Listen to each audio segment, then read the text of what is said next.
Berbahagialah orang yang mendengarkan sabda Tuhan dan tekun melaksanakannya.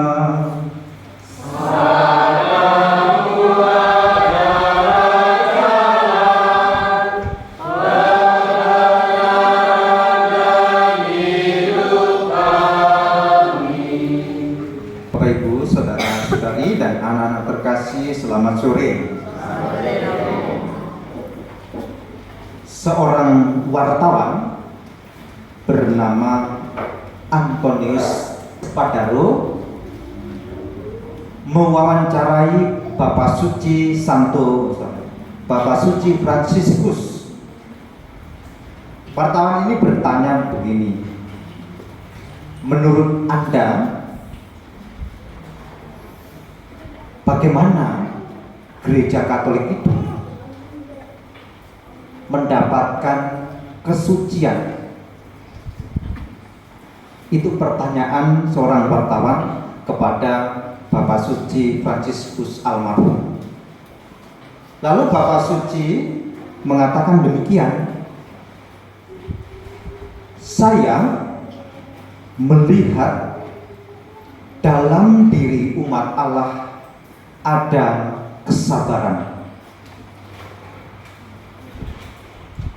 Lalu saya sering melihat seorang perempuan mengasuh anaknya. Dan yang terakhir, saya melihat seorang lelaki yang bekerja membawa roti pulang ke rumah. Itu jawaban Bapak Suci Fransiskus ketika ditanya oleh seorang wartawan, Antonius Spadaro, bagaimana gereja Katolik itu mendapatkan kekudusan. Bapak Suci itu menyebutkan 3 hal. 1, kesabaran. 2, seorang perempuan yang mengasuh anaknya. Yang ketiga, seorang lelaki yang bekerja membawa roti pulang ke rumah. Kira-kira Bapak Ibu saya yakin bisa mengerti ini maksudnya.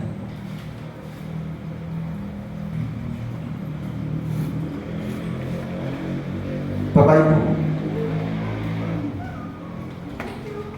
Yesus itu sangat mengerti bagaimana kondisi para murid kita semua. Apa yang dimengerti oleh Yesus tentang kita, hidup kita masing-masing? Yang pertama itu sudah disebutkan. Misalnya,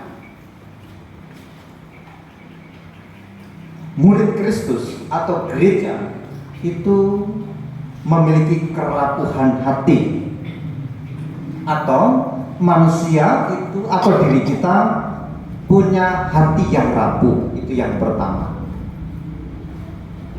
Yang kedua, Yesus mengerti bahwa kadang-kadang iman kita juga rapuh, hati yang rapuh.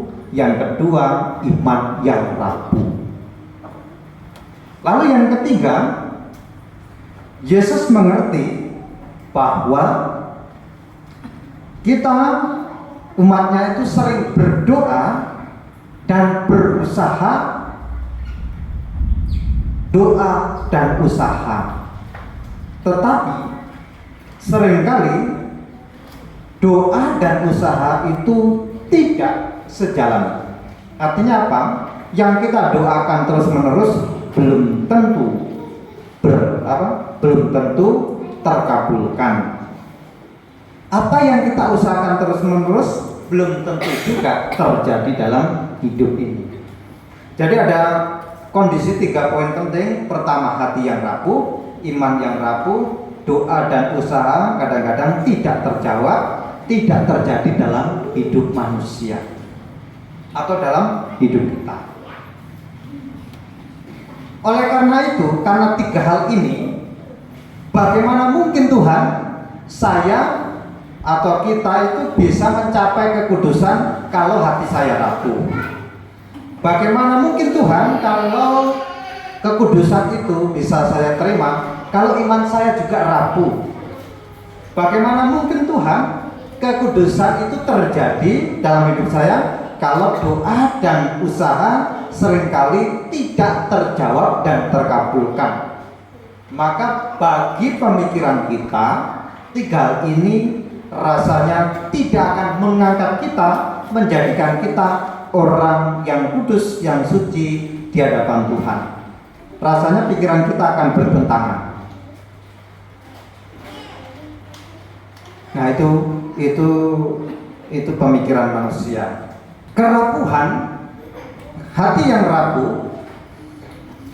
rapuh itu bisa ditangkap atau bisa kita mengerti dari apa yang diucapkan dan apa yang diperbuat gitu. Jadi siapa tahu dalamnya hati orang, tidak ada yang tahu. Hati orang itu hanya bisa dimengerti oleh kita itu dari apa yang ia ucapkan dan apa yang ia perbuat. Jadi kalau hati kita rapuh, maka ucapan itu juga rapuh. Rapuh artinya apa? Kadang-kadang ucapan itu tidak menyenangkan gitu. Kalau hati kita rapuh, maka tindakan kita juga rapuh. Tindakan kita jatuh dalam dosa, itu maksudnya. Jadi bagaimana mungkin ucapan penuh dosa, tindakan penuh dosa sampai pada kekudusan? Rasanya mustahil, alias tidak mungkin terjadi. Kalau hati rapuh, iman rapuh, doa, usaha juga rapuh.